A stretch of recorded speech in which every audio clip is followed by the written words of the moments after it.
మనం చేసే ప్రతి పని ఆ పరమశివుడు గమనిస్తున్నాడని మీకు తెలుసా?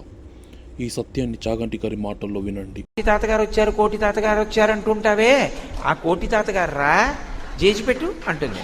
అనగానే వాడు ఏం చేస్తాడంటే, ఓసారి నా వంకిలా తేరిపారి చూసి, నేను ఇంట్లో పంచకట్టుకుని లాల్చీ వేసుకుని ఉత్తరీయం వేసుకుని ఉండనుగా, ఏదో నేను ఓ ప్యాంటో చొక్కా వేసుకుని ఉన్నాను అనుకోండి, ఆఫీస్కో వెడుతూ, వాడు అప్పుడు చూస్తాడు, వీడా కోటి తాతగారు అని ఓసారి బాగా చూసి, ఈ చొక్కా తీసేసి లాల్చీ వేస్తే, ఈ ప్యాంటు తీసి పంచె కడితే ఆయనే ఈయన. ఇప్పుడు వాడికి మనసులో ప్రీతి. అప్పుడు వాడు గభాలన కాళ్ళు పట్టుకుని లేవకుండా అలా పట్టుకుని ఉండిపోయిన పిల్లలు కూడా నాకు తెలుసు.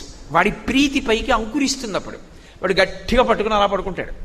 ఒరే లేవరా నాయనా, చాలే, ఆయుష్మాన్ భవాలే అని నేను బలవంతంగా పైకి లేవదీస్తూ ఉంటాను. ఇవాళ కూడా మా ఇంటికి వచ్చాడు. వచ్చి వాడు అలాగే ఉండిపోయాడు కాళ్ళ మీద పడి. నేను బలవంతంగా వాడిని లేవదీయవలసి వచ్చింది. పిల్లలకి అమాయకత్వం, వాళ్ళకి దాపరికం తెలియదు. వాడికి ఒక్కసారి చూడగానే ఈయననే నేను చూస్తూ ఉంటాను రోజు అని అనిపించగానే వాడు కాళ్ళ మీద పడిపోయి ఉండిపోతాడు. వాళ్ళకి పెద్దవాళ్ళ నటన రాదు. మనసు కూడా అంతే. మనసుని భక్తి వైపుకి ప్రవర్తింప చేయడానికి యాంత్రికంగా బలవంతంగా నమస్కారం పెట్టించడం కాదు. ఏదో నమస్కారం పెట్టిని బలవంతంగా పెట్టించడం కాదు. అది ఆయన చేసిన ఉపకారాన్ని స్మరింప చెయ్యాలి. అది ప్రారంభంలో మనసు అందుకు తిరుగుతుంది, లేనినాడు తిరగదు. మీరు భోజనానికి కూర్చున్నారు, అది నివేదన అన్న మాటకు అర్థం. నివేదన అంటే సమంత్రకంగా చెయ్యాలనేం కాదు. యథార్థమునకు ఈశ్వరోపకారమును స్మరించుటయే నివేదనం. ఎక్కడో బియ్యం పండేయి, ఎవరి అనుగ్రహంతో భూమి పండించింది? ఆ పండించినటువంటి ధాన్యం నీ ఇంటికి వచ్చింది. వచ్చిందంటే నువ్వు కొంత డబ్బు పెట్టి కొన్నావా లేదా? ఆ డబ్బు నీకెక్కడిది? నువ్వు ఉద్యోగం చేస్తే వచ్చింది. ఉద్యోగం ఎందుకు ఇచ్చారు?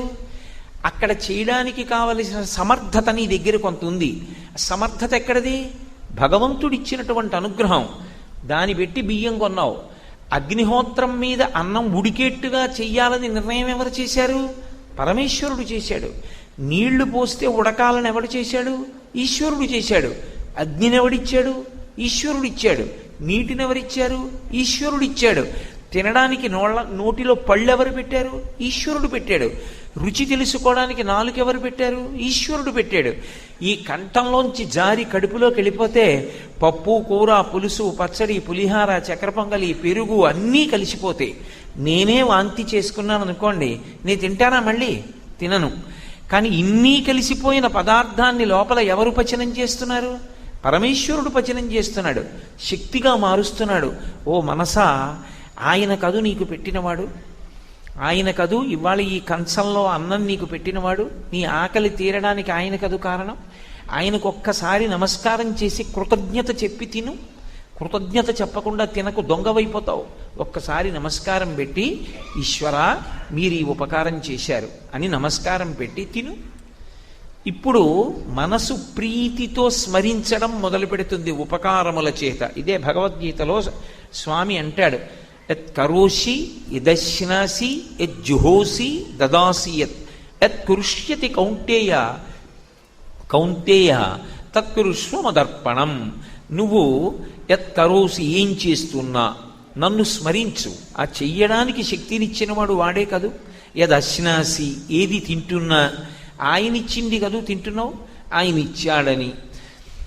యజ్జుహోషి, నువ్వు ఏది తాగుతున్నా చేస్తున్నా, ఏది అయినా సరే మదర్పణం, నాకు అర్పణ చెయ్యి అంటే నన్ను జ్ఞాపకం చేసుకుని నాకు నివేదన చేసి నువ్వు అనుభవించు. ఇప్పుడు నువ్వు దొర, ఆయనకి చెప్పి అనుభవిస్తున్నావు కాబట్టి దోషం రాదు. అది మనసు పట్టుకోవడానికి మొదటి కారణం అవుతుంది. అలా పట్టుకోగా ఒక పరిమితి ఒకటి వస్తుంది. కలిసి వచ్చినంతకాలం ఉపకారం చెప్తుంది. కలిసి రాకపోతే ఎక్కడో అక్కడ మనం అనుకున్నట్టు జరగలేదనుకోండి, అప్పుడు బాధ కలిగింది కదా. బాధ కలిపితే కృతజ్ఞత ఎందుకు చెప్తారు? ఏదో నాకు వేలు మడతపడింది అనుకోండి, వేలు నిప్పెడుతోంది, ఈశ్వర నాకు వేలు మడతపడేటట్టు చేశారు, చాలా కృతజ్ఞుణ్ణి అంటామా? అనం కదా. మరి అప్పుడు భగవంతుడిని నిందించాలా? కాదు. నువ్వు గతంలో చేసుకున్నటువంటి పాపం ఏదో ఉంది, ఆ పాపాన్ని తీసేశాడు ఈశ్వరుడు అక్కడితో. ఈశ్వర, చిన్నదాంతో నా పాపం తీసేశారు, ఇంకెప్పుడు నేను పాపం చేయకుండా చూడండి, ఇంకొకసారి నమస్కారం చేయి. ఇప్పుడు అసలు ఈశ్వరుడికి నమస్కారం పెట్టకుండా ఉండడానికి నీకు అవకాశం ఎక్కడుంది? 2, మనసు బాగా అలవాటు పడడానికి ఎప్పుడూ మీరు ఒక విషయాన్ని జ్ఞాపకంలో ఉంచుకోవాలి. అసలు ఈశ్వరుడికి చెప్పకపోతే తెలీదా? మనం రోజు పూజ చేస్తాం.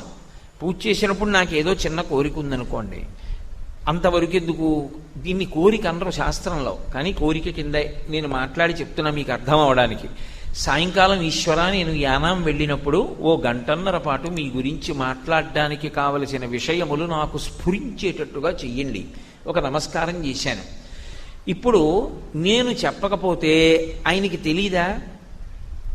వీడు యానాం పెడతాడు, వీడు ఇవాళ ఉపన్యాసం చెప్పాలి, ఉపన్యాసం చెప్పాలంటే నేనే వాడికి జ్ఞాపక శక్తిని ఇవ్వాలి అని ఆయనకి తెలీదా? మరి ఎందుకు అసలు భగవంతుడిని అడగడం? ఆయన్ని అడిగితే ఒకటో దోషం ఏమొస్తుంది? ఆయనకి తెలియదని మనం చెప్తేనే తెలుసుకుంటాడని కదూ. అప్పుడు ఆయన సర్వజ్ఞుడు ఎలా అయ్యాడు?